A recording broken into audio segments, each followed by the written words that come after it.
That's a nice camera though.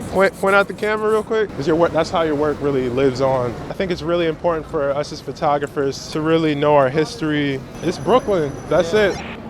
Yo, we're back with another episode of Walkie Talkie. I got the homie Elijah. Yo, introduce yourself. Let the people know where you're from, what you shoot with, everything you want to tell them, man. My name's Elijah, from Brooklyn, born and raised, specifically East Flatbush.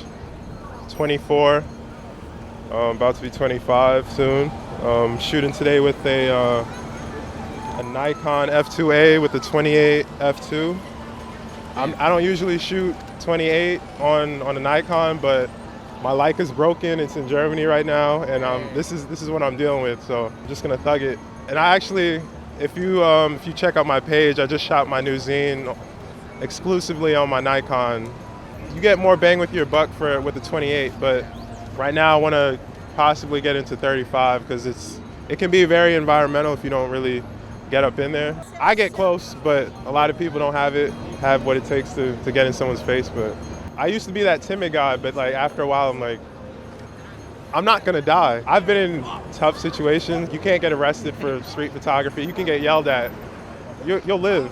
Let's go this way. Let's go this way and walk about it. How tall are you? I'm like 6'3". What are some of the advantages, disadvantages of having that height? I think it's like the snapshots you get. So let's say there was a like quick of the moment shot. I mean, average height people are like 5'5", 5'6". So you got all this negative space above you.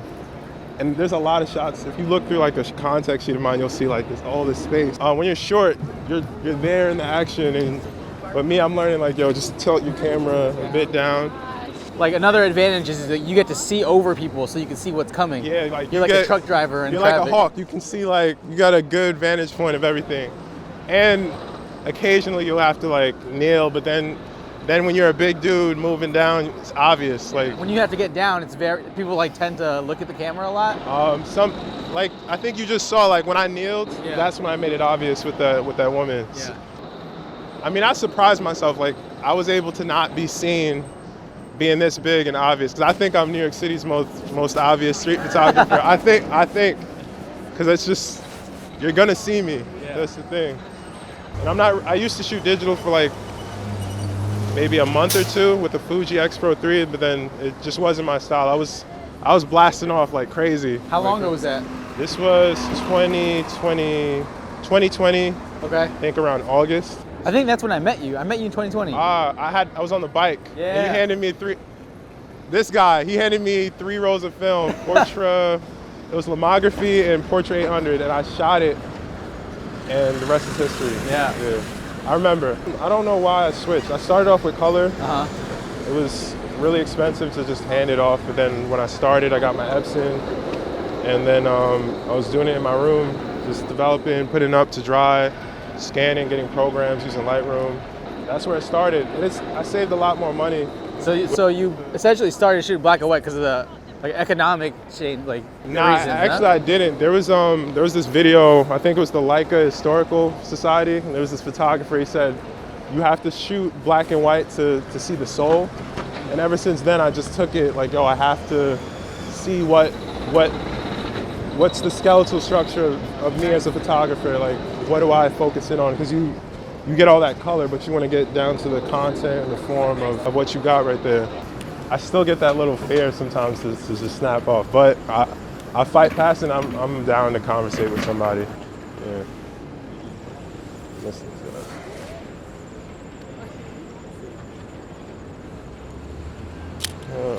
So.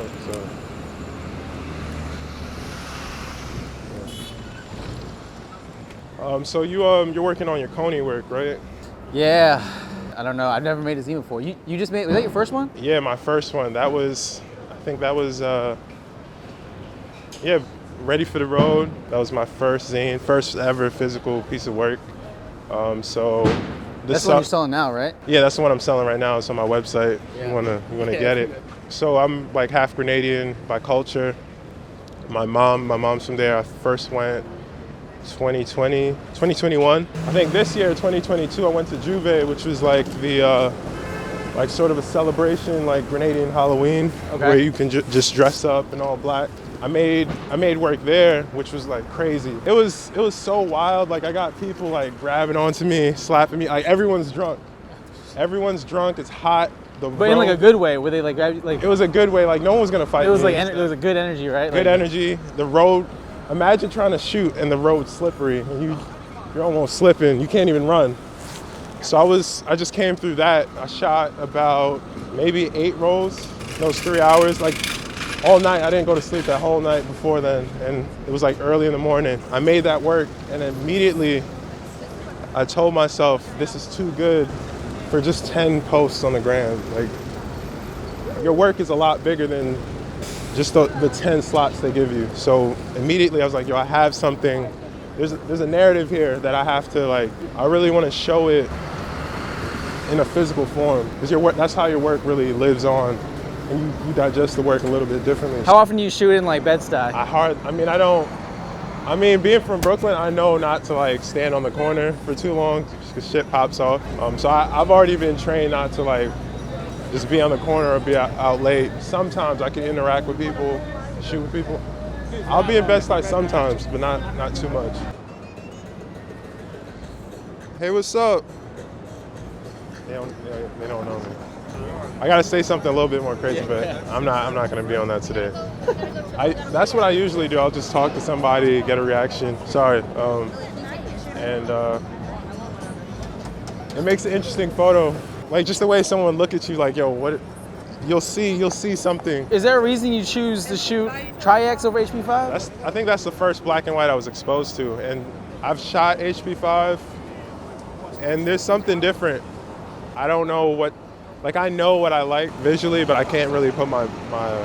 It's a little more contrasty, right? The HP5.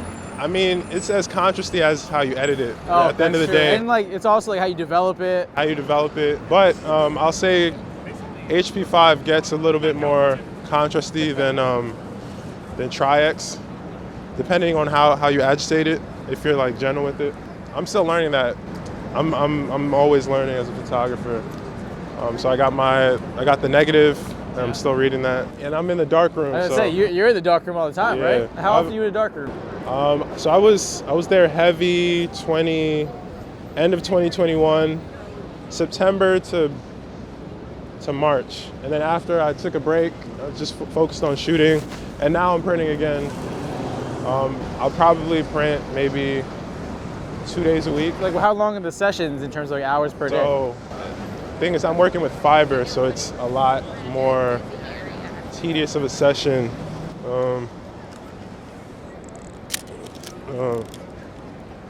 I'd say 5 hours. I'm in the developer 3 minutes, stop bath 1 minute, fixer 5 minutes, so that's 10 minutes of print for just one. But me, I'm a G, so I'll multitask. I'll take one print and then one print on the bottom, develop one side on the bottom for half a minute and a half, and then I'll flip it over, and then I do two at a time. Double up. Has that ever messed you up? Time tells you everything. Okay. 'Cause you don't, with those prints, you don't know until 10 years later. So if anyone got a print by me and it yellows, just know that was it. I'm sorry. But I do try to, when I get serious, I try to print it so that it's lasting 100 years. I put it in selenium. This guy looks interesting.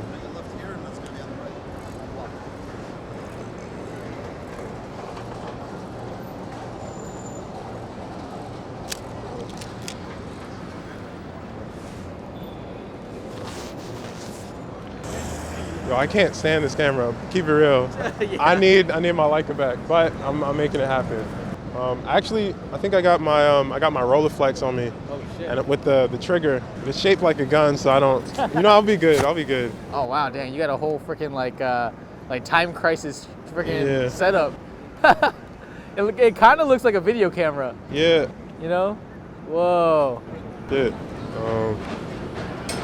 See, like. Yeah. They know it's not a gun.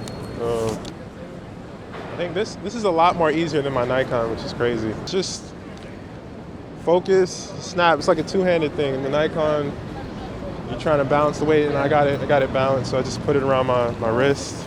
And so this is a Rolleiflex. What lens is this one? 75 3.5 5. And you got this this remote trigger. It's called a pistol grip. Pistol grip. Yeah. Pistol grip for the Rolleiflex. So I'm gonna keep it at 250th, maybe 5.6.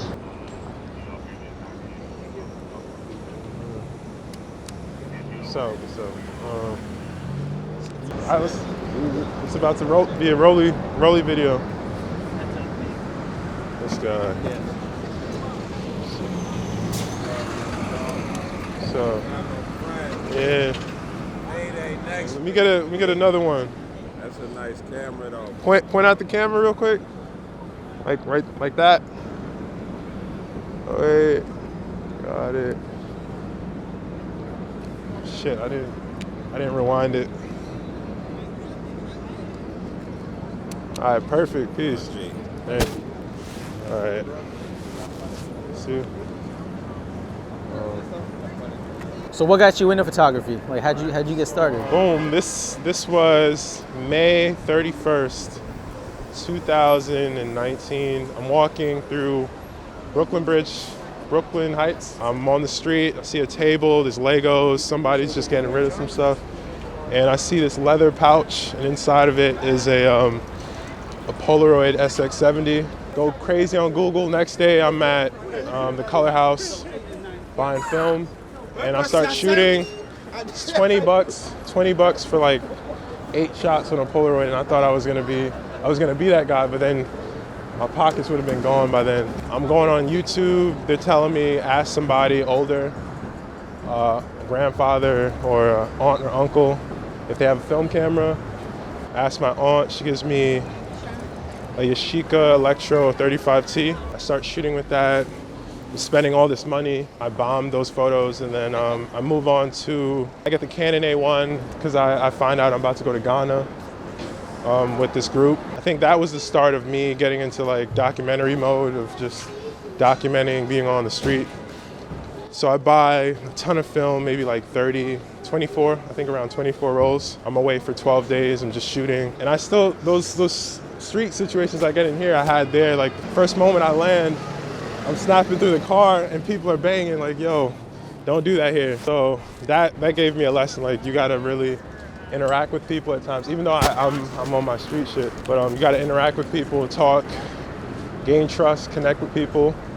Certain places, it's all about the interaction. You can't just start snapping off at somewhere without introducing yourself and your energy. What got you started? You just found a camera? I found a camera, found it, and then I'm that type of person where I'm really curious and I'll chase something, so I'm here now. And that's so much different from everyone else. I mean, everyone else just starts and gets lost and then they find themselves. And it was, all right, yeah. Yeah. You didn't get lost, the camera got lost and you found it. Yeah, I found it. So if anything, I'm in debt to the guy who gave it out. You working on a project or anything right now? So right now, I've been working on my Grenada project. They're calling it Oil Down. So I'm like continuously adding to that. I started 2021 and I just kept going at it crazy. This year, doing the same work, but I'm seeing the growth in that work. So I'm doing everything from like street work to portrait work.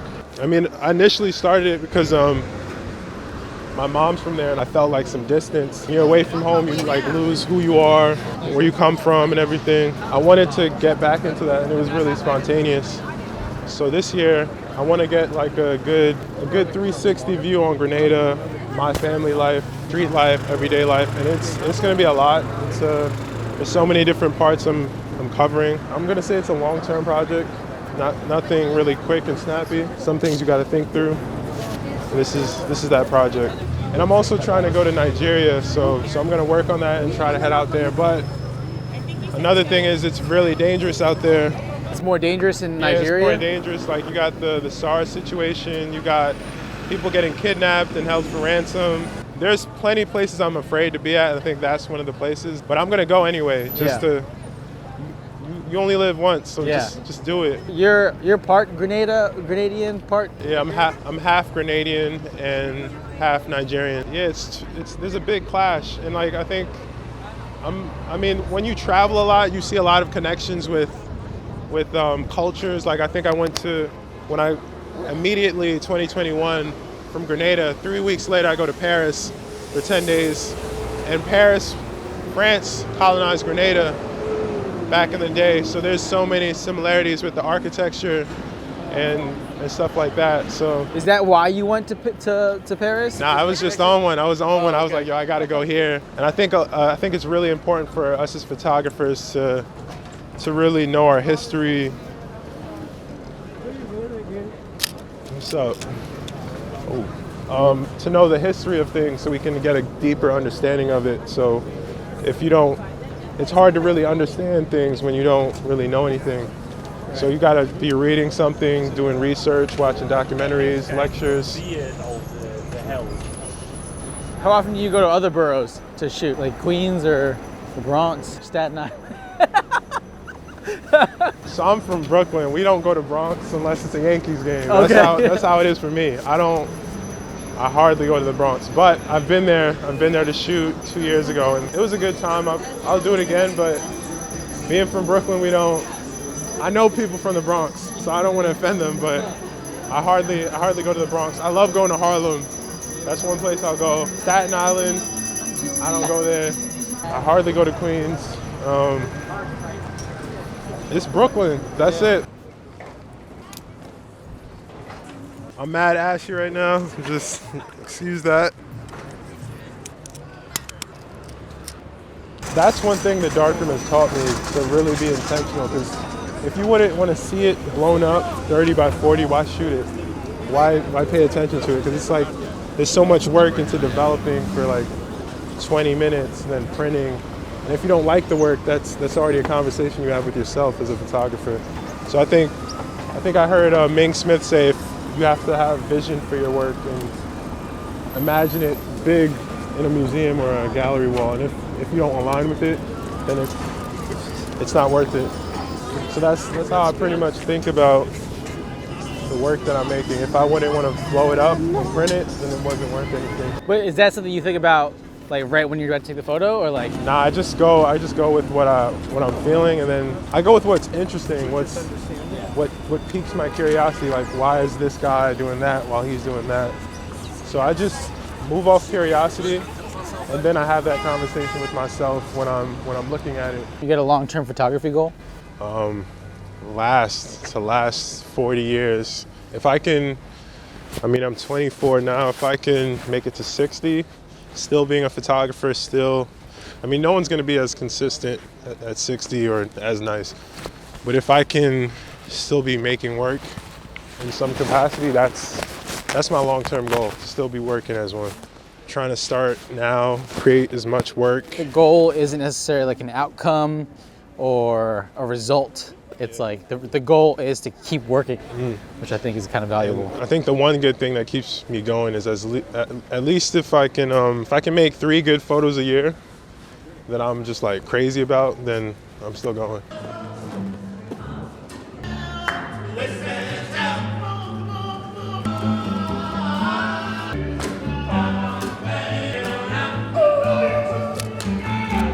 Moments like this, like I try to force myself to get close in people's faces.